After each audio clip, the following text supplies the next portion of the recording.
porte-bonheur. Vous savez, les avis, c'est comme les trous du cul. Tout le monde en a un. Bienvenue tout le monde à After Eight, épisode 22. After Eight, c'est un talk show qui déconstruit la pop culture. On y parle ciné, comics, jeux vidéo, séries, politique. Et cette semaine, on va beaucoup parler ciné et séries puisqu'on va parler de l'éternel remake.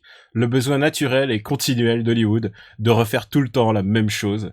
Ce qui peut être un petit peu énervant, donc ça a sa place dans After Eight. De l'autre côté de l'Atlantique, ma sonde spatiale Benjamin François alias Quix m'envoie des signaux. Quix, m'entends-tu? Bip, boop, bip. Oui, c'est la sonde spatiale. Bonjour Daniel, bonjour les auditeurs. Je suis pas très fort en sonde spatiale en fait. C'est pas... Ça y est, t'as fait le tour de la comète? J'ai fait LV3 Voyager et j'ai pas beaucoup pratiqué, c'est pour ça. Alors, comment vas-tu? Eh ben, écoute, ça va pas mal. Il a fait très très chaud cette semaine à Los Angeles. Je sais pas ce qu'il en était en France, mais nous on a bien crevé. Mais bon, on va pas se plaindre non plus, hein. La météo était bonne, donc c'était sympa. On a profité des derniers jours d'été indien. Mais bon, peut-être je vais me déplacer bientôt, donc je vais changer de saison. Et toi, comment ça va, Daniel? Eh ben écoute, ça va pas mal. Écoute, puisqu'on rentre dans le vif du sujet, on va parler de on va faire cette petite séquence où on parle de ce qui nous est arrivé. J'ai un peu changé mon rythme naturel de vie. Ouais. Parce que tu sais comme très bien que je suis un mec plutôt nocturne naturellement. Bah on en a parlé dans une émission précédente d'ailleurs. D'où nos éternelles conversations entre 2-3 heures du matin. Mm-hmm. Et j'ai décidé de changer mon rythme de vie et de passer en mode 22h30, 23h couché. Ce qui me fait lever naturellement vers 5-6 heures en général. Bah en fait t'as pris le rythme de vie qu'on appelle le rythme d'un papy. Ou d'un boulanger en fait, parce qu'il y a que le boulanger qui a ce rythme-là dans mon entourage. Oh, le boulanger, je me demande même si 5 heures c'est pas un peu tard. Je pense qu'il se lève encore plus tôt que ça, le boulanger. Ouais, non, il se lève vers 4 heures. Mais tu vois, ce que je veux dire, c'est qu'à 6 heures, je suis sur le pont et j'écris en fait. Et comme j'ai plusieurs projets d'écriture en ce moment, je fais pas que des podcasts, j'essaie aussi d'avoir des projets d'écriture qui est mon truc naturel. Et bah du coup je suis devenu plus productif, c'est-à-dire arrivé à 10h du matin, je sais très bien où j'en suis et je me dis ah bah voilà, ça au moins j'aurais fait ça dans la journée plutôt que d'avoir à lutter jusqu'à très très tard le soir. On discute jusqu'à pas d'heure toi et moi, mais c'est vrai qu'on s'est moins parlé cette semaine quoi. Bah ouais, parce que tu te couches plus tôt. On aura donc découvert que finalement tu n'es pas Batman. Non, mais par contre, j'ai besoin que de 6 heures de sommeil. Mais tu sais que Batman, dans certaines BD, il fait un power sleep. Genre, c'est vraiment ce qu'il appelle le super sleep. Il s'endort pendant 30 secondes et ça lui fait une nuit de sommeil. Ouais, bah oui, les comics, mesdames et messieurs. Ouais, et Alfred est toujours très impressionné. Et écoute, puisqu'on parle un peu de ce qui nous est arrivé, j'ai quand même eu un peu le temps de regarder Luke Cage, la série Marvel sur Netflix. Ouais, moi j'ai vu 2 épisodes pour l'instant. Écoute, j'ai passé le cap du 6e et je trouve vraiment dommage que la série n'ait pas le charisme de sa musique. Parce que la bande son est géniale. Alors la bande son, rien que déjà que sur le premier épisode, elle est très très bien, et c'est vrai que je lis beaucoup de gens se plaindre de la série, mais tout le monde dit que la musique est géniale. La musique est super. En plus, il y a pas des guests de qualité. Je veux dire, il y a des grosses références. Il y a Faith Evans qui chante dans le 2e épisode, alors que le méchant, il est devant son affiche de Notorious Big. Mais Faith Evans, comme tu sais, c'est la femme de Notorious Big. Il y a des grosses références, genre hip-hop un peu étonnantes, quoi. Vraiment très actuelles. Mais voilà, le problème de la série, c'est son héros en fait. C'est que Luke Cage dans la BD, c'est un mec qui est fort en gueule, qui a du charisme, qui est respecté et qui est vraiment il en impose. Et là Luke Cage, bah c'est un mec mutique. C'est un mec qui parle pas beaucoup. Il se la joue flegme, mais c'est pas du tout le même perso. C'est vraiment le personnage le plus différent que j'ai jamais vu du monde Marvel série comme film quoi. Il a rien à voir avec la BD. Il est très placide. Ouais, je suis pas fan du tout de Luke Cage et c'est vraiment dommage. Moi, au bout de 2 épisodes, je me disais que c'est quand même dommage parce que l'acteur a la gueule qu'il faut, mais qu'il est vraiment écrit comme tu l'as dit en mode super mutique, quoi. Genre, je mais dis c'est rien. ça le problème, c'est que c'est vraiment dommage. Il est ma boule. Il est physiquement, il ressemble. Il est parfait physiquement, le gars. C'est un super cast. C'est une espèce de bombe sexuelle envoyée par les dieux pour graviter autour de la planète Terre, quoi. C'est vraiment, mais évidemment. Mais le problème, c'est que le rôle est très mal écrit et il est mal écrit. Je pense que c'est l'héritage de ce qu'il y avait dans Jessica Jones, c'est que c'était le personnage le moins intéressant de Jessica Jones. Le voir tout le temps faire ouin. Bon, peut-être que dans la deuxième partie de la saison, il sera plus intéressant, mais on est loin du héros Black Spo que les gens attendaient un peu. Je pense. Mais moi, de toute façon, après 2 épisodes, ma conclusion, c'était que bon, Luke Cage, ouin bof, mais je veux une série sur Misty Knight maintenant. Ouais, elle est... j'adore Misty Knight, mais... Alors, je sais pas si on la voit plus dans les épisodes qui viennent, mais au bout de 2 épisodes, moi, j'étais ultra fan, vendu à la cause de Misty Knight. Je veux voir une série même Misty si elle Knight. n'a pas le bras robot qu'elle a dans la BD. Ah, mais peut-être qu'elle l'aura. Ça, c'est les moment. comics. Peut-être que ça viendra, tu sais. On a vite fait de se faire trancher un bras dans le Marvel Comics Universe, tu sais.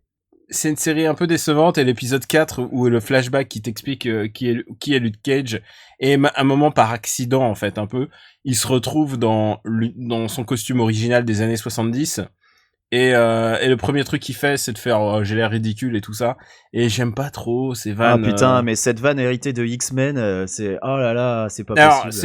c'est vrai que Luke Cage parfois il vannait son propre costume des années 70 en disant ouais ok ça se voit mais je suis comme ça. Mais là, c'est vraiment du genre, tout ce truc de les comics, c'est débile. Il faut qu'on s'habille en civil. Ça me, je dis pas qu'il faut qu'il porte un costume, mais genre évite-nous la blague, quoi. C'est naze. Parce que tant qu'à rien dire, essaye sois beau et tais-toi, quoi. Ouais, non, je suis d'accord. Et toi, alors, qu'est-ce qui t'est arrivé? Bah écoute, moi, j'avais quasiment oublié, mais j'ai regardé le débat entre Donald Trump et Hillary Clinton lundi dernier. Point politique. Alors oui, donc j'ai regardé le débat alors en quasi direct parce que ça passait trop tôt pour la côte ouest pour le regarder en direct, mais on l'a regardé en replay sur YouTube sans s'être fait spoiler avant. Mais bon, écoute, je vais pas refaire l'analyse du débat. Je pense que c'est assez évident que Trump s'est fait rouler dessus globalement, même si la première demi-heure il a réussi à tenir la route a priori. La première demi-heure il se tenait, il était bon, il arrivait à avancer ses idées qui restent des idées de merde, mais il était pas mauvais. Mais alors au bout d'une demi-heure il s'est effondré. C'est ça qui était absolument incroyable, c'est que il a quand même tenu un discours dans lequel il dit que Hillary Clinton n'a pas la stamina. Alors il y a la fameuse punchline, ouais. Voilà, elle a pas les ressources pour tenir, mais on a bien vu qu'au bout d'une demi-heure, c'est lui qui était au sol, quoi. Et elle en a fait. Bon, il faut pas oublier un truc, c'est que évidemment, tu l'as déjà dit dans cette émission, tu n'aimes pas Trump et de fait, tu es dans le camp Clinton. Mais il faut pas oublier un truc, c'est que pour les fans de Trump, c'est Trump qui a gagné. Hein. Ouais. Après, quand tu regardes les sondages online. On sait tous que c'est des sondages qui ont été répondus à coups de botnet, que c'est des trucs qui ont été truandés. Même dans le camp Trump, à l'heure actuelle, ils sont en train d'admettre que c'est Clinton qui a gagné, quoi. Même dans le camp Trump, ils sont en train de le dire. Bon, voilà, il a pas été bon. Là, il paraît qu'il va se faire coacher par Nigel Farage pour le deuxième. Donc, on rappelle que Nigel Farage, c'est le gars qui, au lendemain du Brexit, a dit ah oui, non, mais en fait, les trucs que j'ai racontés, c'était des conneries, il fallait pas y croire. Donc voilà, bon bah ça va être bon, on a pris un champion pour en coacher un autre, je pense. On verra bien ce que donnera le deuxième débat. Et sinon, autre news, moins politique, j'ai commencé à jouer à Mad Max. Après avoir c'est fini... post-apocalyptique même. C'est post-apocalyptique, donc c'est peut-être un avant-goût. C'est le monde qui va te laisser. Voilà, c'est un avant-goût de ce qui nous attend si Trump est élu, peut-être. J'ai terminé Alan Wake American Nightmare avant ça, que j'ai curieusement préféré au Alan Wake original, parce qu'il assume complètement sa connerie. C'est purement de l'action. On n'essaie pas de mettre un scénar qui est bidon de toute façon derrière. C'est vraiment, il y a une histoire de time loop qui est rigolote. Voilà, j'ai préféré American Nightmare, en plus parce qu'il est plus court, donc moins dilué que le précédent. Alan Wake que j'ai vraiment pas adoré, on va dire. Et donc en ce moment, je me fais donc Mad Max. Qui sort de chez Warner. Alors Warner, c'est marrant, ils sortent quasiment que des open world avec des héros badass. Donc il y a eu, ils ont fait les Batman, les Batman Arkham. Ils ont fait le Shadow of Mordor dont j'ai déjà parlé. Et là, Mad Max, alors c'est, paraît-il, c'est dans la continuité de Fury Road, mais ça se passe avant. Ouais, c'est un Gaiden, comme on dit au Japon. Voilà. C'est un hors-série. C'est un hors-série parce que oui, l'intercepteur de Max est détruit au début du film. Ouais, le perso est pas nommé. Enfin voilà. Voilà. Mais voilà, c'est intéressant. Je m'amuse bien et j'avoue que le mode photo me donne beaucoup de bonheur. Ça c'est sûr. Le mode photo, putain, les explosions sont tellement belles dans ce jeu que j'ai envie de faire des screenshots à chaque fois que j'en fais une. Bon, je me retiens, j'essaie d'en faire d'autres, mais le mode photo, c'est sûr que c'est mon petit péché mignon.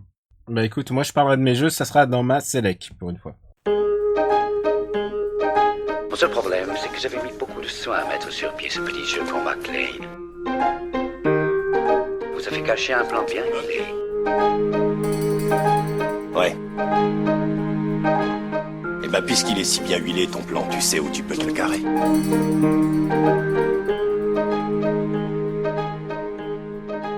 Les reboots, les remakes, que de temps perdu parfois. C'est ce qu'on se dit en sortant des salles.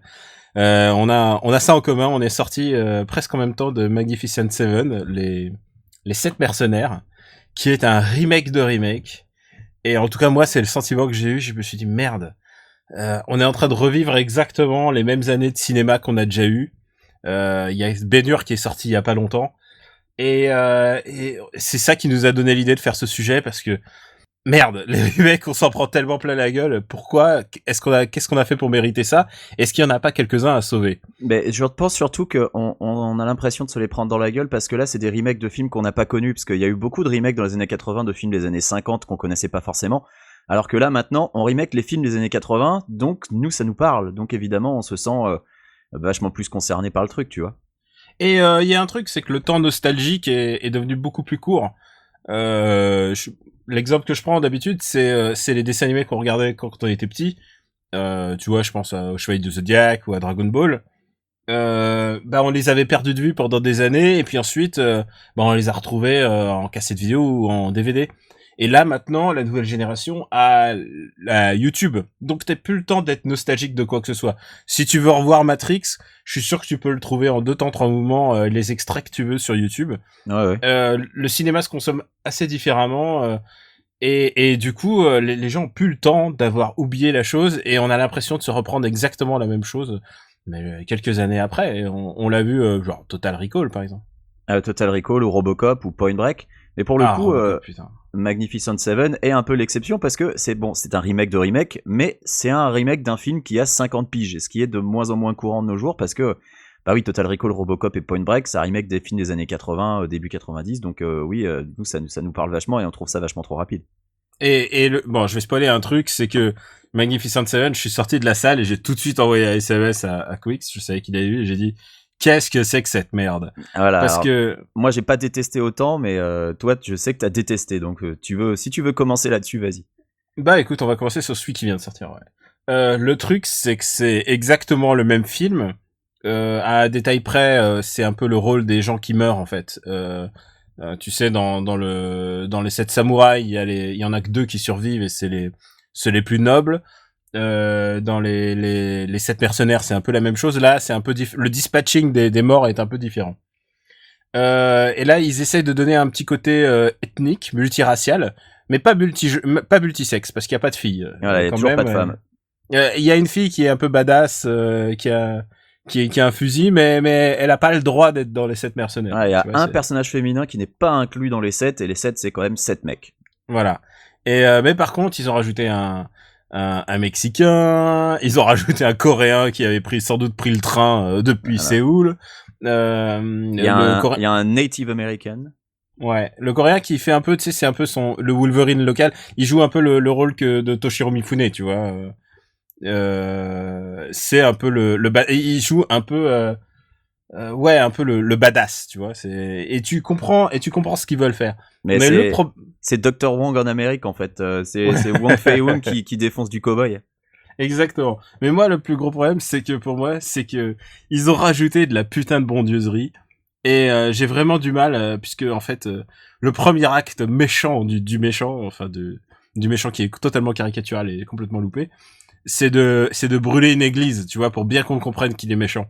C'est un truc qu'il y avait pas dans les originaux. Et évidemment, dans les 7 samouraïs, il y avait pas ça. Mais pour bien montrer qu'il est méchant, il brûle une église. Et puis, il y a toute une symbolique et toute une symbolique religieuse qui arrive sur sur le héros qui retrouve la foi. Le héros qui est joué par Denzel Washington, qui encore une fois joue un mec qui est sûr de lui. Genre, il a à 0 moment de sa vie, il doute. Denzel Washington est fait pour jouer la confiance en soi. Hein. C'est pas possible. Et du coup, ils ont même fait le truc un peu naze, c'est que ils ont donné à Denzel Washington, donc le héros, une motivation pour tuer ce méchant. C'est pas simplement un acte gratuit pour aider les gens ou même pour gagner de l'argent.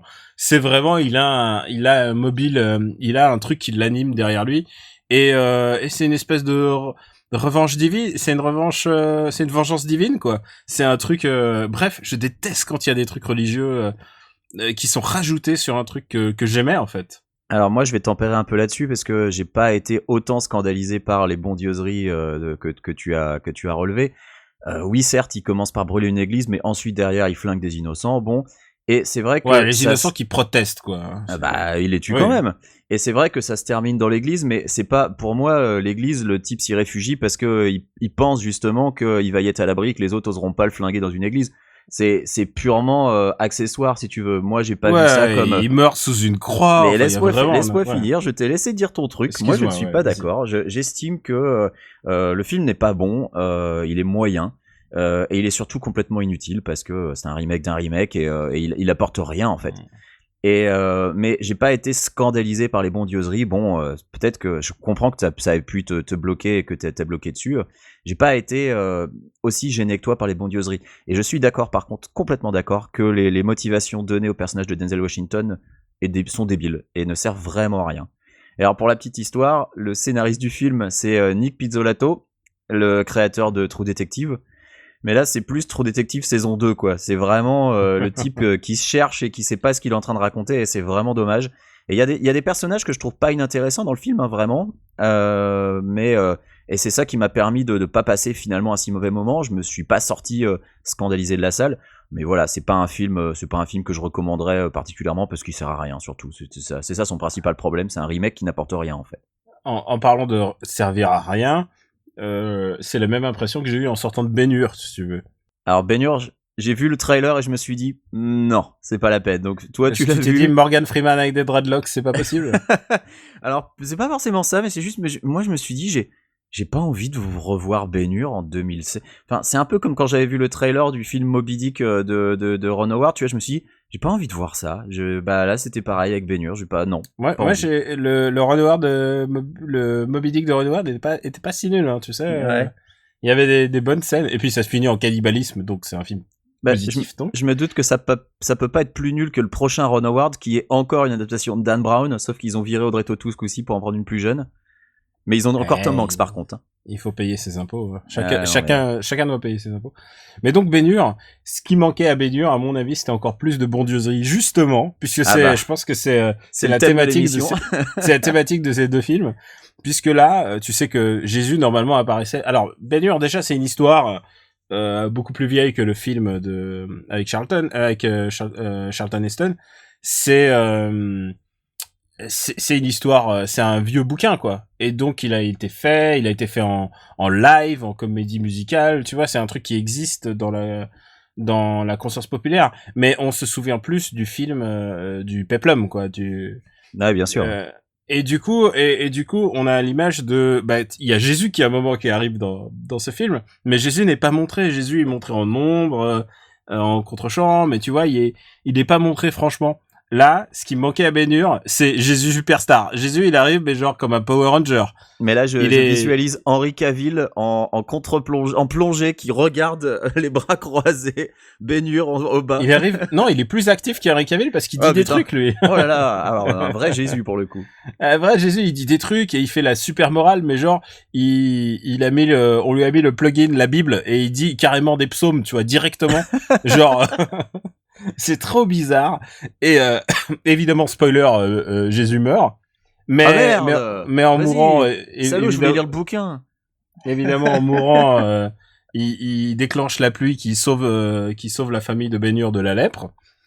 Mais alors, ce qui manquait aussi à Ben-Hur, c'est une happy end.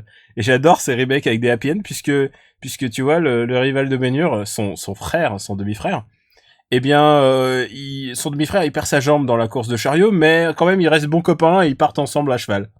Oh bah ça va alors, ils partent ensemble à cheval sur le soleil couchant. Non, mais c'est littéralement ça, quoi. Est-ce qu'ils rigolent pendant la scène de fin aussi? Oui, bien sûr. Oh genre, ouais, je te pardonne tout et tu m'as envoyé dans les, tu m'as envoyé au cachot, tu m'as envoyé mourir dans les mers et finalement, bah, je te pardonne, hein, tout ça. Ah, ça a l'air merveilleux. Alors, on voulait aussi faire un distinguo entre remake et reboot. Et en fait, en y réfléchissant, on s'est rendu compte que c'était pas si évident que ça. Parce que, y a aussi des séries qui reprennent des concepts déjà existants. Et il y en a 2 qui viennent de sortir aux USA. Alors, comme elles ne sont pas légalement trouvables en France, Daniel ne les a pas vues. Ah non, moi, bien sûr. Bah oui, attends, j'ai regardé les trailers. Voilà, exactement. Donc, je me suis enquillé les 2 premiers épisodes des séries MacGyver et Lethal Weapon, l'arme fatale. Alors, c'est là où le distinguo entre reboot et remake est un peu compliqué. Pour moi, c'est toutes les 2 des reboots.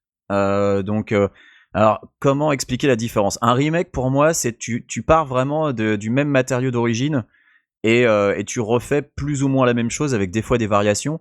Alors qu'un reboot, tu pars juste d'un concept et tu te permets de faire complètement autre chose. Enfin, complètement autre chose. Disons que tu respectes le concept et derrière tu racontes une autre histoire. Alors que le remake part de la même histoire. Est-ce que c'est ta définition aussi ou Bah, reboot, c'est tu veux introduire un nouvel public, la même histoire en fait. C'est surtout ça. Ouais. Alors que remake, il y a une volonté d'offrir autre chose en général. Mais c'est vrai que c'est difficile de Par faire le exemple, distinguo. pour moi, Jungle Book, qui est sorti récemment, c'est un remake parce qu'il raconte pas exactement la même chose. Le Jungle Book original, c'est la difficulté de grandir et finalement le fait qu'il va forcément devenir un garçon et découvrir l'amour et découvrir ce que c'est qu'être un vrai garçon et pas un enfant animal. Alors que le film qui est sorti, c'est plus United Colors of Benetton, on peut tous vivre ensemble. C'est ça le message du film. Hein. Alors, c'est pas nul. Et c'est la surprise de ce film, c'est que c'est pas complètement nul. Ouais, mais par exemple, le doublage regarde, est super en plus. Quand on pense au remake, on pense aussi au remake américain de films étrangers. Et les Américains ont remaké beaucoup de films français, par exemple des années 80-90, et c'est quasiment du plan par plan en racontant rien de nouveau. Par exemple, 3 hommes et un couffin remaké en 3 hommes et un bébé, c'est exactement le même film. Le remake du Dîner de cons, c'est exactement le même film. Mais tu prends les plus mauvais, mais True Lies, c'est un exemple rare de remake qui est supérieur à la totale. Mais True Lies raconte un peu autre chose. Disons qu'il commence exactement pareil, limite plan par plan, pour ensuite varier, parce que je me rappelle pas avoir vu puis ça finit avec Thierry Lhermitte debout sur un jet, mais... voilà, ça finit avec des lance-missiles. Mais voilà, donc c'est pour ça que le distinguo est assez difficile. Alors pour le reboot, peut-être que le reboot part d'un truc déjà établi comme plus ou moins sérialisé. C'est-à-dire que c'est plus facile de rebooter un truc qui a déjà eu plusieurs épisodes, comme L'Arme Fatale où il y en a eu 4. Et donc c'est pour ça qu'on parlera peut-être plus volontairement de reboot pour un truc sérialisé, genre les Spider-Man par exemple, l'horrible reboot Amazing Spider-Man. Mais c'est vrai que le distinguo est pas forcément évident. Alors toi t'as vu Robocop aussi? Ah ouais, non mais Robocop c'est un moment horrible, et tu sais à quel point on aime Robocop, puisque à Super Ciné Battle c'est pour l'instant le premier film des années 80. Et moi donc j'adore le Robocop d'origine. À quel point Robocop est haut dans mon estime de tous les temps, quoi. Mais le remake, tu sais, j'avais vraiment envie de le détester. Alors, je l'ai pas aimé, mais j'ai pas trouvé ça aussi nul que j'aurais voulu que ce soit, je pense. Tu sais, je crois que Verhoeven, il a très bien expliqué ce qui fonctionne pas dans le remake de Robocop, à son sens. C'est que ça manque totalement d'humour. C'est que tu peux pas avoir des pitchs aussi... c'est super premier degré. Aussi fou et être aussi sinistre, quoi. Le moment où le mec il découvre qu'il a plus de corps et tout, il s'est fait tout au premier degré façon Darth Vader qui fait non, c'est nul. C'est nul. Mais... Et puis il y a toute une histoire qui se passe en Iran ou au Pakistan et tu comprends pas ce qui se passe, et puis à la fin Robocop est assemblé en Chine, et ensuite toute cette histoire qu'on t'a montré tout au début du film prend sens. C'est très très très mal écrit. Je déteste Robocop, le remake de Robocop. Vraiment, ce film n'aurait pas dû exister. Alors, on est d'accord que ça n'aurait pas dû exister, mais je le déteste pas, je trouve qu'il est pas bon du tout, et clairement... je préfère le remake de Total Recall, tant qu'à faire. Alors, j'ai pas vu le remake de Total Recall. Alors, c'est marrant parce que d'habitude, l'opinion est plutôt inverse. Genre, le remake de Robocop, il y a des gens qui arrivent encore à lui trouver des qualités. Et genre, je trouve des qualités de réalisation au remake de Robocop et j'aurais aimé que le réalisateur soit plus libre. C'est parce que je déteste Robocop. Et honnêtement, le remake de Total Recall, la seule chose dont je me souviens, c'est la culotte de Kate Beckinsale au début. C'est vraiment le seul truc qui me vient à l'esprit. Je sais même plus qui joue le héros. C'est Colin Farrell. Ah putain, c'était Colin Farrell, c'est vrai. Et il était plus proche du bouquin que celui de Schwarzy. Le film de Verhoeven n'est pas du tout proche du bouquin, ça c'est clair. Ouais, genre Mars et tout, alors que là ça reste sur Terre. Enfin, il y a tout un truc. C'est pas un remake plan par plan comme je sais pas si tu as vu Brick Mansions, mais qui est un remake. J'ai vu Brick Mansions, le remake de Banlieue 13, ton film qui préféré. Qui est un de mes films cultes j'avoue, Banlieue 13 est un film que j'adore. Mais je te rappelle, on l'avait regardé ensemble. C'est vrai à une époque, on se mettait toute la baisse-exploitation. Toute la baisse-exploitation en live, comme on est en train de le faire en ce moment, en train de discuter. Et on commentait le film. C'était... Mais Banlieue 13, j'étais chez toi, donc c'était vraiment un moment particulier. Donc ouais, je me souviens. Et ouais, là, ça apportait rien. Mais par contre, bah quand même, ils ont foutu Reza du Wu-Tang en méchant, et ça donne tout de suite plus que... je crois que dans le français, c'était le frère de Sami Nasseri. C'était Bibi Nasseri. C'était Bibi Nasseri, qui était co-scénariste aussi, je crois. Ouais, oui, c'est vrai que c'est un film co-scénarisé. Mais tu vois déjà. Mais bon, après, tous les films sont scénarisés par Besson. Enfin, j'ai envie de te dire. Mais pas Taxi 5. Hein. Bah c'est ça le truc, c'est que c'est exactement ce que je disais à l'enregistrement de Super Ciné Battle. On vit dans un monde où Taxi 5 existe. Et, enfin, pas encore, mais il va exister. Ouais, mais non, mais il existe, ça y est, c'est une réalité. Maintenant, il faut faire avec.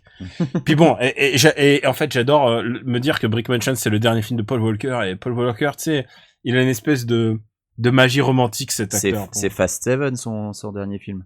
C'est Furious 7. Bah, il l'a pas vraiment fini. Son dernier film total, c'est Brick Mansion. Après, je sais pas si tu sais, mais ils ont utilisé les images de synthèse et ses frangins pour compléter les scènes. Ouais, je sais. Et donc, c'est plutôt bien fait d'ailleurs, parce que ça se voit pas trop. J'étais assez impressionné par ça. Il y a une scène, la scène rajoutée dans Brick Mansion, c'est la bagnole, donc ils lui ont fait plaisir, lui ont donné une vraie scène de bagnole à la fin. Bon, est-ce qu'on peut revenir sur MacGyver et Little Weapon, parce que c'est les deux nouveautés de la télé américaine. Balance ta haine. Donc, la série MacGyver. Alors, la série MacGyver, ça puait la merde dès le début. Dès les premiers trailers, tu disais, oh là là là là, mais où est-ce qu'ils sont partis? Alors, faut savoir que l'acteur principal qu'ils ont choisi, c'est celui qui jouait Havok dans les films X-Men, les récents. Donc, celui je vois très bien. Voilà, c'est Lucas Steele. Déjà, on dirait qu'il a 15 piges. Était supposé croire que il est diplômé de je sais plus d'où, du MIT, qu'il a plusieurs années de service secret derrière lui, et qu'il a déjà plein d'expérience sur le terrain en tant que MacGyver. Alors, c'est pas encore la Fondation Phoenix dans le premier épisode, mais ça devient la Fondation Phoenix dans le deuxième, spoiler. Mais genre, t'es censé le croire que ce gars-là, il a déjà de la bouteille à mort, quoi. Mais alors que quand tu le vois, t'as l'impression qu'il vient d'avoir son bac. Je veux bien comprendre. C'est MacGyver Origins, c'est le même personnage, ou c'est un reboot complet. C'est un reboot complet. C'est pas MacGyver Origins. Mais est-ce qu'il est bricolo? Est-ce qu'il fait des trucs bricolage? C'est ça le principal. Il fait du bricolage, ce qu'on appelle des life hacks en anglais. Mais ces life hacks, ils sont complètement pourlingues. Et le pire, c'est que ils sont ridiculisés dès le premier épisode. Dans le premier épisode, et ça c'est dans les 10 premières minutes, donc bon, c'est pas un spoiler très grave. Il se fait chier avec de la suie et de l'adhésif pour récupérer l'empreinte digitale d'un mec sur un verre, pour ensuite l'appliquer sur un truc de lecture d'empreintes. Sauf qu'au moment où il arrive devant le bidule, le dispositif, il se rend compte qu'il faut les empreintes de tous les doigts. Et ils font, ah merde, notre Intel était pas bonne. En fait, il y a besoin de tous les doigts, qu'est-ce que je vais faire? Ah, bah, il dit, je vais faire ce que je fais de mieux, j'improvise. Et ça, c'est la grosse catchphrase, genre, on improvise, MacGyver, c'est le roi de l'impro. Donc, qu'est-ce qu'il fait? Il gratte un peu de poussière sur un mur, qu'il met sur le détecteur, et il appuie très fort avec sa main à travers sa chemise, et il dit « Eh oui, car quand on laisse une empreinte digitale, il y a un peu de graisse qui reste sur le lecteur, donc il suffit de faire croire au lecteur que tu es encore en train d'appliquer la même chose, donc en mettant de la poussière à la place, et hop, ça marche !» Alors, attends. Est-ce qu'il le dit, ou est-ce que c'est là une voix off qui le dit? Alors, c'est une voix off qui le dit.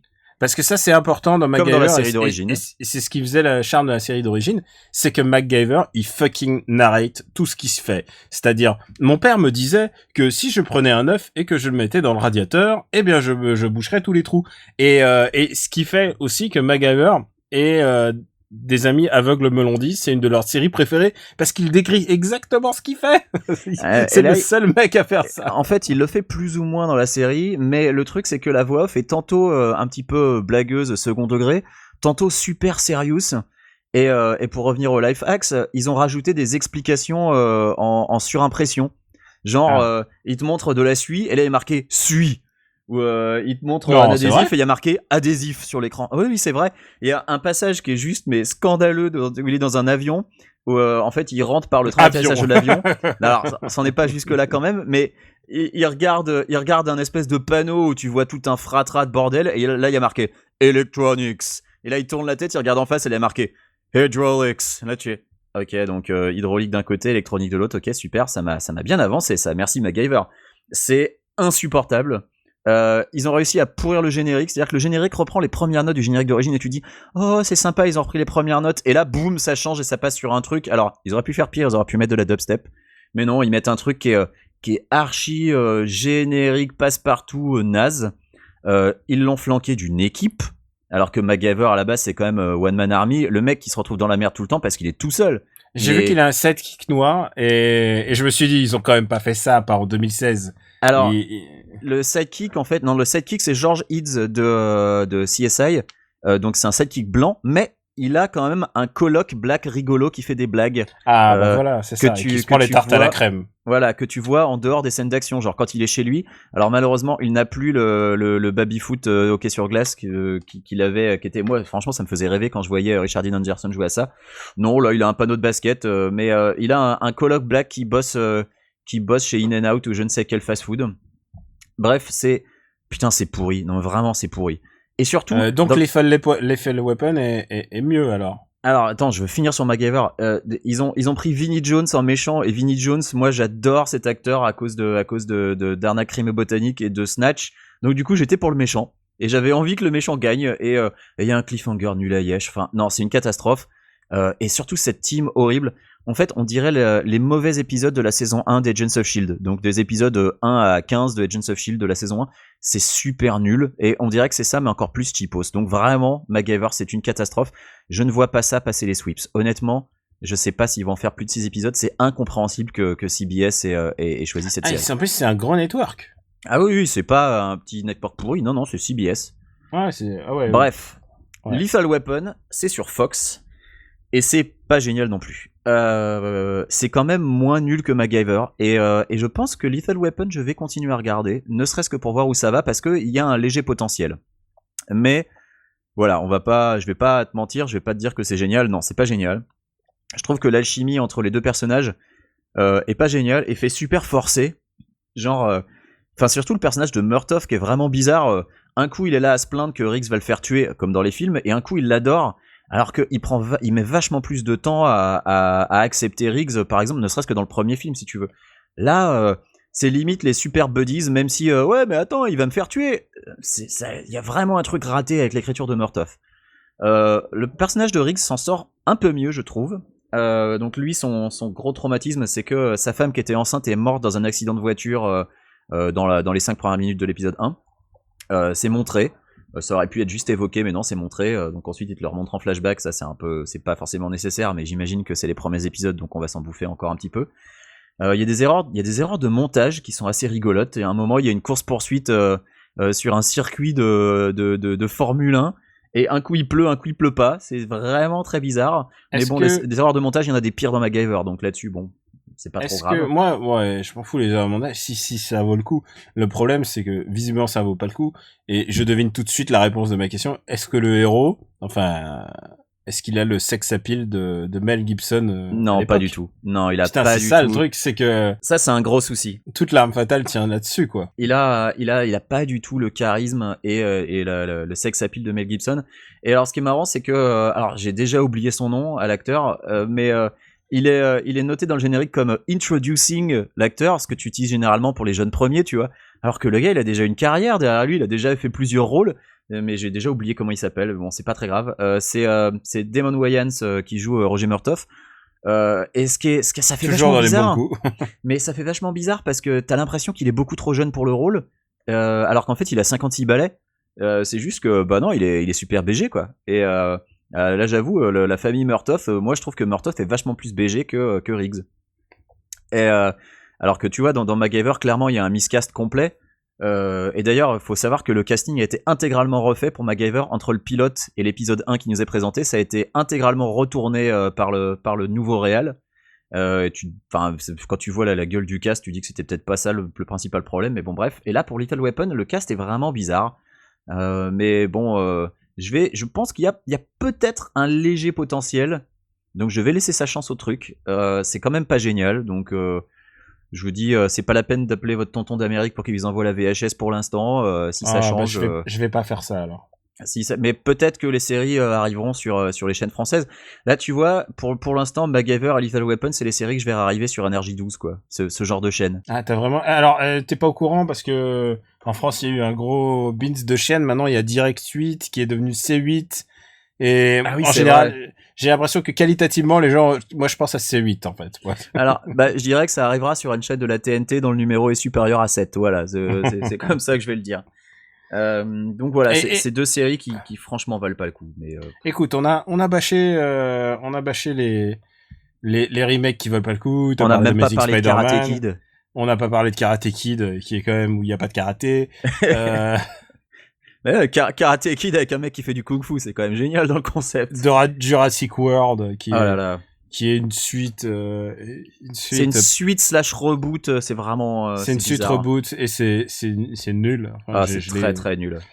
Autant finir sur une note positive, même si on. Et puis après tout, les remakes, c'est grâce à ça que Scorsese a eu son Oscar après tout. Oui, il y en a des réussis. Infernal Affairs ou Infernal Affairs a été fait en remake par Scorsese sous le titre Departed, et c'est grâce à ça que Scorsese a eu son Oscar. Alors mais il y a des remakes réussis. Quoi. Je pense que quand le réalisateur a une vision et du talent, un remake peut être réussi. Alors Bad Lieutenant pour moi est meilleur. Le remake est meilleur que l'original, mais c'est un gros sujet de discussion dans Super Ciné Battle parce que. Attends, le remake, je sais pas de quel tu parles. Bad Lieutenant de Abel Ferrara, c'est un remake ou c'est? Non, c'est l'original et il y a eu un remake. Non. Attends, que je m'y trompe pas. Abel Ferrara, c'est l'original. C'est le premier avec Harvey Keitel. Ouais, et il y en a eu un deuxième il y a quelques années. Ah mais attends, c'est un remake celui avec Nicolas Cage? Mais oui. Ah mais je croyais que c'était une suite moi. Ou un reboot ou je ne sais quoi. C'est une suite mais non officielle, tu vois. D'accord. Herzog a dit c'est ni une suite ni un remake. C'est le Port of Call New Orleans. C'est un reboot, ouais, et qui est un peu fou où il y a Nicolas Cage en mode cocaïne, genre il a jamais, enfin il fume du crack sur un parking en pointant son gun sur un mec qui est en train de baiser une pute. Ah bah très bien, c'est du et pur en disant Nicolas Cage. Continue. Et genre c'est le film le plus Nicolas Cage de tous les films de Nicolas Cage. Alors tu sais que ça a été un flop. Et ça a été un flop. En plus. Ah, il y a quelques jours j'ai vu Snowden, le dernier Oliver Stone, et dedans il y a Nicolas Cage et j'ai eu un fou rire dans la salle, rien qu'en le reconnaissant, j'étais tellement content. Voilà, il a un petit rôle, mais ça m'a tellement fait plaisir de voir Nicolas Cage dedans. Bah ouais. Alors comme ça, au dépoté, un ou deux remakes qu'on conseillerait parce qu'il y en a quand même eu. Alors moi je conseille Casino Royale, remake reboot de James Bond, qui est pour moi le seul bon James Bond avec Craig, avec Daniel Craig. Toi je sais que t'aimes bien Spectre, moi j'aime pas du tout Spectre. Casino Royale, c'est vraiment quand même, c'est un épisode qui a relancé la série parce que les James Bond, on peut le dire, Brosnan, les trois derniers Brosnan ont fait beaucoup de mal à la série James Bond. Tu sais à quel point je suis bondophile. Ah, je sais. Le truc, c'est que James Bond est en remake permanent, en fait. Et en général, c'est comme Final Fantasy, c'est toujours le premier que tu découvres qui est ton préféré, en fait. Mais alors là, c'est un peu subtil quand même, parce que c'est vrai qu'ils sont en reboot, remake permanent, mais là, c'était vraiment affirmé. Il y avait vraiment une volonté de repartir de zéro. Oui, il y a une volonté de repartir de zéro. Ils ont fait ses origines, voilà, c'est sûr. Voilà. Alors qu'avec les précédents, tu savais jamais trop. Tu avais toujours un flou qui était entretenu. Là, c'était acté. C'est un remake, on repart un reboot. Pardon. Et puis c'est un remake d'un film qui n'était pas vraiment. Enfin, il est pas canonique, quoi. Le Casino Royale original est pas possible. Le Casino Royale, c'était une blague. Écoute, on parle souvent de The Thing qui est quand même un chouette qui est Ah quand ouais, même ouais. un vrai bon remake. Moi j'aime bien en fait que j'en parlais de Bad Lieutenant quand le remake devient meilleur que l'original. Girl with a Dragon Tattoo. Ah, je suis Euh, entièrement d'accord. Je me suis Girl- endormi devant le film suédois et le film de Fincher. je le l'ai film trouvé très suédois, bien. il est tellement kitsch. Genre, j'adore dans le film suédois, la meuf, je me souviens de cette scène ridicule où la meuf, elle monte l'arbre généalogique de la famille, donc, qui tient l'espèce d'endroit où ils sont, les multiples demeures. Et elle dit, bon, bah, lui, c'est un fils de nazi, lui, c'était un nazi, lui, c'était un nazi. Et tu te dis, le méchant, il est là-dedans. Et tu vois l'air vitreux du mec. Genre, ouais, je pense que le méchant, il est peut-être là-dedans. Et c'était kitsch, c'était nul. Tu sais qu'il a été reproché au film de Fincher de pas assez respecter le bouquin d'origine et que le film suédois respecte beaucoup mieux le bouquin. Moi, je suis très Non, content que c'est le film le de même. Fincher soit. Ah non, ça change. Ils ont changé des trucs. C'est pas le Ouais, même, c'est pas le même assassin. Et regarde, rien que ça. Et moi, je suis content qu'il se soit écarté du bouquin. Pour moi, c'était la Mais même. t'as lu le bouquin ou pas? La même cam. Ah non, Ah, j'ai pas moi, lu j'ai le lu bouquin. le Je bouquin. parle des. Moi, j'ai vu les 2 films par contre. Alors, j'ai lu le bouquin, j'ai vu les 2 films, et je confirme que le film suédois, c'est le bouquin, mais littéralement, ils ont repris le bouquin de manière super littérale. Et je suis très content que Fincher ait changé des trucs, parce que le bouquin, il est pas bien. Et c'est le bouquin, on me l'avait offert en me disant, ah, tiens, t'aimes bien les thrillers et tout. J'ai trouvé ça nul à yesh. Et j'ai vraiment Attends, là, hésité. on rentre dans un débat qui est les films meilleurs que le bouquin d'original, et il y en a pas des masses. Et il y en a pas des masses, mais pour le coup, Dragon Tattoo, il est meilleur que le bouquin d'origine, vraiment. Et tu sais, moi je peux aussi dire que Fight Club pour moi est meilleur que le bouquin d'origine. Ça doit être un truc avec Fincher, hein, je pense. Hein. Ça doit être peut-être lié à Fincher. On devrait peut-être faire une spéciale Fincher un jour. Un jour, et quand ouais, il sortira. Ouais, non, mais ça ne saurait tarder. Mais sinon, il y a les remakes que tu savais pas que c'est des remakes. Genre, moi je savais pas que L'Armée des Douze Singes était un remake. Alors, c'est un remake c'est un remake de La Jetée, mais il y a c'est quand même assez différent, mais c'est considéré comme un remake. La Jetée, ça dure 20 minutes. Enfin, c'est pas. Voilà. C'est pour ça que le fait que ce soit considéré comme un remake, je trouve ça intéressant. Enfin, je veux dire, dans 12 Monkeys, il y a des dialogues, quoi. Par contre, je n'ai pas vu le remake en série télé et je pense que je ne le ferai jamais. Alors, je ne l'ai pas vu non plus. Ah non, tu vois, il faut pas déconner quand même. Tout comme j'ai pas vu la série télé From Dusk Till Dawn, une nuit en enfer. Ouais, non, faut pas. Genre, il y a un moment, on n'a pas assez de temps, il faut que je finisse Luke Cage. Mais la série télé Fargo, par contre, je sais que Fargo est très cher à ton cœur. Ah, il est très haut classé dans les années 90 de Super Cinéma. Alors pour le coup, la série télé Fargo, elle se positionne pas exactement comme L'Arme Fatale ou comme MacGyver.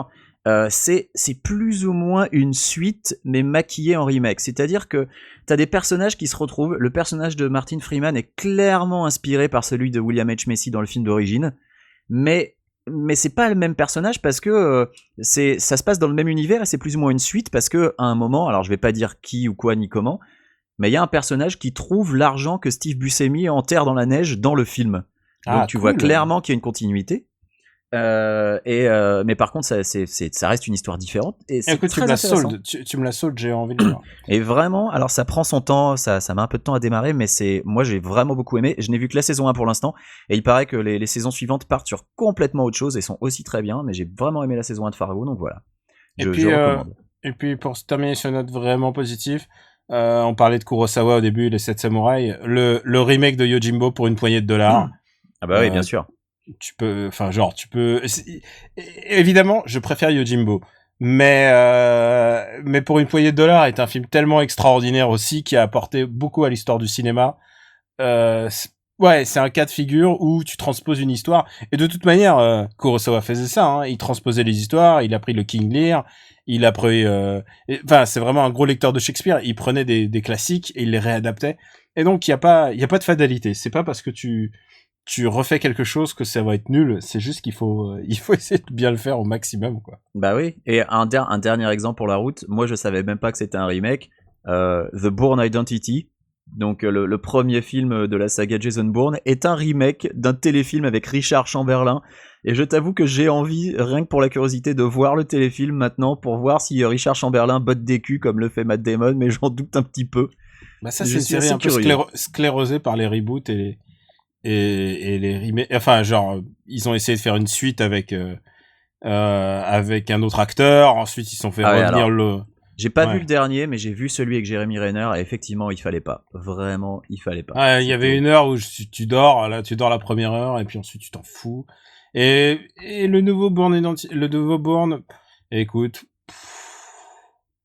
c'était pas le pire film de l'été, quoi. Ouais. C'est, il y a une scène de bagnole assez incroyable, mais en même temps, tu vois, t'as l'impression de voir un menu best-of de Bourne, quoi. Ouais, C'est genre, t'as déjà vu toutes ces scènes, c'est juste pas dans le même ordre et pas dans le même endroit. Et la fille qui joue la méchante, mais à la fois son allié, est vraiment très intéressante. C'est Alicia Vikander, que tu pourras retrouver dans le rôle de Lara Croft bientôt, quoi. Et vraiment, je l'avais vu dans Ex Machina, déjà, j'avais trouvé très bien. c'est vraiment une actrice qui gagne une connue. C'est vraiment, c'est un des futurs espoirs. C'est pas elle acting, qui est dans The Man from U.N.C.L.E. Oui, c'est elle. Oui, c'est elle. Putain, j'avais bien aimé The Man from U.N.C.L.E. Ouais, pas mal. Ouais. Ça aussi, une vieille histoire, quoi. Mais c'est là où tu vois que Cavill, quand tu lui files un rôle bien écrit, il peut faire des trucs sympas, quoi. Franchement, je l'ai trouvé. Putain, la scène où il mange son sandwich dans le camion, elle est incroyable, cette scène. J'avais vraiment bien aimé. Cavill a au moins le potentiel pour être au moins aussi bon que Chris Hemsworth, quoi. On peut pas. Oh, le salopard. C'est le baiser de la mort. Bon, je crois qu'on a fait le tour des remakes. On a fini avec des simili-recommandations, donc bon, on va passer aux vraies recommandations. Ouais, passons au vrai reco. Vous m'avez traité d'abruti ? Oui. Je pratique les arts martiaux, judo, aikido, karaté. La première chose qu'on nous apprend, c'est le contrôle. Un type me traite d'abruti, je ne cogne pas, je le regarde et je m'en vais. Eh ben, tire-toi alors. Vous avez de la chance. Allez, pour les chariots effilés. Vous avez de la chance. Gros connard. Vous avez de la chance. Fédé. After Eight, un titre trompeur, puisqu'à la fin, on balance nos recommandations, même si c'est vrai, on a fini un peu sur des simili recommandations à parler de Casino Royale ou une poignée de dollars. C'est des films que personne ne recommandera jamais, hein, donc c'est bon. Ouais, vraiment, genre. On a pris des risques là, on s'est engagé. On s'est vraiment engagé. En même temps, c'est vrai que bâcher les remakes, c'est quand même facile. Le truc, c'est trouver la pépite dans tout ça. Je te dis, Jungle Book est presque regardable. Moi, je regrette qu'on n'ait pas du tout parlé de Point Break, mais en même temps, je l'ai pas vu et je sais pas si j'ai envie de le voir, le remake, donc. Ah, non, c'est pas la peine.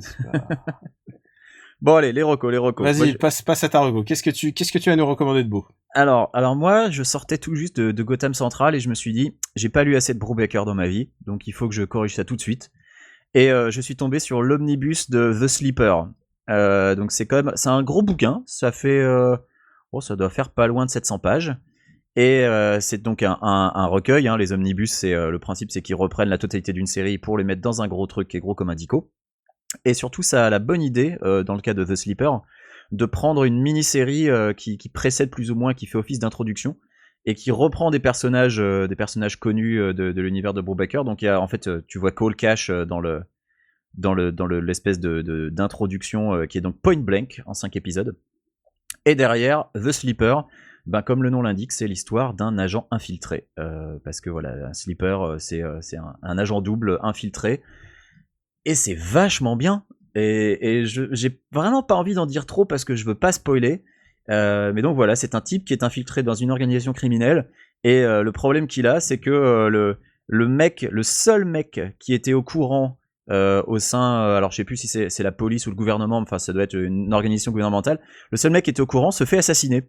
Donc du coup, lui, il se retrouve tout seul comme un con, perdu au milieu de cette organisation criminelle, et il est dans la merde. Et c'est vraiment, vraiment chouette. Ça fait très film noir, avec des femmes fatales, avec donc des traits, des agents doubles, des espions dans tous les sens. Moi, je ne peux que le recommander. Alors, il y a un peu, ça reste un comic book, il y a des histoires de plus ou moins super pouvoirs, mais c'est très léger. On n'est pas, c'est pas des personnages c'est pas des super héros en collant que Luke Cage n'aimerait pas, tu vois. On retombe sur nos pieds. C'est un peu, c'est Denis Brasco avec des super héros, quoi. Voilà, mais c'est chouette, vraiment. The Sleeper, j'ai vraiment pas envie trop en dire. Je conseille vraiment de s'y pencher. Il faut aussi se pencher des mêmes auteurs sur Criminal et Incognito, qui sont des histoires qui sont aussi très très intéressantes. Écoute, donc c'est dans le Wildstorm Universe. Si tu recommandes du Brubaker, je vais juste compléter ce que tu dis parce que je suis totalement d'accord avec ce que tu dis. Il a publié il y a pas longtemps The Fade Out qui est déjà terminé. Et là par contre c'est du pur polar et je conseille ça à tous ceux qui aiment L.A. Confidential c'est une histoire de meurtre dans le Hollywood des années 50 et c'est vraiment magnifique. C'est dessiné par Sean Phillips. Vraiment, genre si t'es fasciné par le Hollywood de cette époque, tu vois, celui qui représente un peu les frères Cohen dans Hail Caesar. Mais genre c'est vraiment genre le Dahlia noir et tout ça. Ouais, c'est vraiment ça. Si tu aimes LA Confidential, c'est vraiment le comics à lire. Et ils l'ont publié un en ce moment qui s'appelle Kill or Be Killed, qui est l'histoire d'un vigilante. C'est un mec qui tout d'un coup se met à Woody sur la gueule et devient un espèce de justicier. Et là, c'est du hardboiled contemporain et c'est vraiment pas mal. Donc voilà, Brubaker, c'est quand même, t'as raison d'en parler, on n'en parlera jamais assez. C'est quand même vraiment du bon comics à chaque fois. Et je passe à Marocco du coup. Ouais, moi je vais me pencher sur The Fade Out, hein, du coup. The Fade Out est fini, hein. Tu peux l'acheter en hardcover, c'est déjà sorti. Alors je vois il y a 3 paperbacks, donc je sais pas si c'est tout. Je vais regarder ça. Et moi je vais recommander. Alors écoute, j'ai pas mal squatté Dragon Ball Fusion, absolument rien à voir. Et Dragon Ball Fusion, je crois, il sort l'année prochaine en France, en février. C'est un jeu de 3DS, non? C'est ça? C'est un jeu sur 3DS. D'accord. Et je pense que c'est le meilleur jeu de Dragon Ball, ce qui est un des meilleurs jeux, disons, en 20 ans, c'est peut-être le meilleur. Et c'est un tactics RPG, puisqu'en fait, tu diriges une équipe de super guerriers ou de ce que tu veux. Donc, qui se jouable quand on parle pas japonais, on est d'accord. Injouable. Mais non, je te dis, il sort en février, il sort en décembre aux États-Unis. Juste pour dire, c'est pas la peine de l'importer en japonais si vous parlez pas japonais. Non, je recommande quelque chose qui va bientôt sortir. Voilà. Là, ça va être ma recommandation import, de toute manière. Ok, vas-y. Et c'est assez rigolo parce que t'es sur une arène de combat et tu dois gérer aussi bien ta position que les coups que tu donnes et l'orientation dans laquelle tu donnes tes coups, parce que tu peux balancer les mecs en dehors du champ de bataille, et quand tu leur fais faire un ring out, littéralement, tu les balances dans les immeubles ou dans les montagnes, et ça les a fait reprendre leur tour au début, en fait. Il y a une espèce de barre d'attaque, un peu comme dans le RPG Grandia, je sais pas si tu as fait Grandia, mais c'est sur ma liste de jeux que je dois faire depuis un peu des comme années. Final Fantasy X, voilà, c'est ça, si ça te parle. Non. Et c'est mais en pas fait, grave. bref, c'est un truc très tactique et c'est vraiment pas mal. Au bout d'un moment, tu plafonnes et il faut vraiment faire des levels et tout. C'est assez, ça reste quand même du RPG quoi. Ouais. Mais c'est vraiment un truc un peu assez intéressant. Le seul truc que tu peux reprocher, en fait, vraiment, enfin pas le seul, mais le principal reproche que je lui ferais, c'est que tu peux customiser tes personnages. Il y a des milliers de personnages qui sont tu les fais fusionner entre eux. Tu peux faire des fusions à 2 persos, tu peux faire des fusions à 5 persos. Du coup, tu perds un peu le côté unique de chaque super guerrier, quoi. Sangoku, Trunks, tout ça, et s'il y a des milliers de super guerriers, il y a plus de super guerriers, tu vois. C'est ça que je veux dire. Et mon autre partie de Marocco, c'est Persona, que je viens de toucher les 30 heures de Persona, là, à l'instant. Donc, hors de diffusion, j'espère l'avoir fini. Je pense que j'en ai encore pour une 50aine d'heures. C'est génial, et pour expliquer à ceux qui ne connaissent pas Persona, c'est un jeu de rôle japonais qui prend place au cours d'une année scolaire. C'est-à-dire de avril, quand commence l'année scolaire, à avril suivant, on vit une année scolaire d'un garçon normal, mais en même temps, la nuit, on doit se battre contre des monstres qui envahissent l'école et aussi toute la ville tout entière, qui sont en général des personas, c'est des êtres malfaisants qui envahissent le corps des gens. Par exemple, et ça, je vais te donner un exemple assez pour te montrer à quel point c'est très actuel. Le premier méchant du jeu, c'est un prof de gym qui fait du harcèlement sexuel sur ses élèves. Ah oui, d'accord. Et qui pousse au suicide d'une des élèves. Tu vois, c'est vraiment, ça devient très dark très très vite. C'est ça la particularité de cette série c'est une série basée sur une série très connue qui s'appelle les Shin Megami Tensei. C'est toujours dans un monde contemporain et c'est toujours très très noir. Et c'est vraiment passionnant en fait. Là, je viens de toucher juillet, tu sais. Chaque heure de jeu, tu avances quelques jours. C'est jour par jour, vraiment. Et donc tu fais des études, mais en même temps, il faut soigner tes potes, il faut faire des virées entre potes pour soigner ton osmose d'équipe. Il y a vraiment énormément de choses. J'en parle dans la dernière émission de Gamecult. Et je pense que mon test sera d'ici une dizaine de jours, je pense, sur Gamecult. Voilà. D'accord. Et voilà, Persona 5 sort aussi en février. Et donc ouais, je vous recommande vraiment Persona 5 quand il sortira. C'est vraiment un grand moment de jeu vidéo. Alors pour revenir vite fait sur The Fade Out, parce que je me suis documenté pendant ce temps, il y a un hardcover qui sort le 16 octobre, qui donc inclut toute l'histoire. Et sinon, il y a les 3 TPB qui coûtent au final moitié moins cher, donc je pense que je vais me pencher là-dessus plutôt. Mais pour les gens qui veulent du hardcover, ça sort le 16 octobre. Voilà. Ouais, et Brubaker, c'est digne de hardcover. Moi, j'ai tout son Captain America en hardcover. C'est du grand comics, quoi.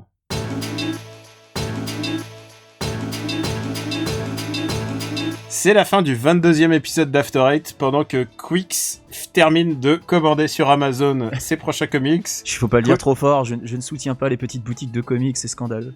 Alors que moi j'essaye d'être le plus non Amazon stance, mais bon, on veut pas tester quoi. Quix, où peut-on te capter? Eh ben, sur Amazon, en train d'acheter des comics, ou sinon sur Twitter, KWYXZ, sur Gaming Since 1908X 2 fois, parce que je pas forcément beaucoup là, et sur Gamecult, sur les forums évidemment, bien sûr, modérateur, toujours. Et toi Daniel? Bien écoute, on peut me retrouver sur Twitter, @KamuiRobotics, KAMUIROBOTICS. Vous pouvez aussi me retrouver sur Gamecult en ce moment. J'ai été dans la dernière émission en date pour parler de Persona. Donc il y a l'article à suivre sur Persona. J'ai aussi un article à venir, je pense, dans Le Monde, peut-être la semaine prochaine. Je ne sais pas, je ne connais pas encore le calendrier des publications. Et bien évidemment, je suis aussi sur Super Ciné Battle avec mon camarade Stéphane Boulet, alias Papa. La phrase rituelle, c'est que vous pouvez nous retrouver After Eight sur le site after8.fr. On est aussi disponible sur iTunes, YouTube.